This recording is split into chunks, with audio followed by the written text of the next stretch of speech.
Hi ate, kumusta? Okay na? Nakaraos na? Ano nararamdaman mo ngayon? Okay na? Nakaraos na? Ayun yung baby nila, oh. Si baby, may pangalan na? Ay, wala pa daw pangalan yung baby nila. Pero baby boy. Naipanganak si baby ng 3:25 p.m. Ayan, si baby. Ayan po siya, oh. Ayun, gusto na niyang gumito. Parang may something, bakit ka na kasi mangot? Ayan yung baby nila. Ang laki. Ang laki ng baby na yun. Ang cute-cute. Yung initial vaccine niya, si Hepa B tsaka vitamin K, iaano namin yung sabok ng baby mo, ha?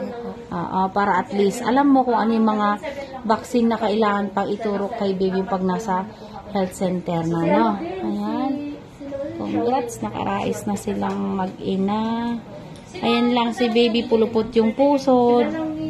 Tapos may balot siya. Ayan. Congrats ate. Salamat din.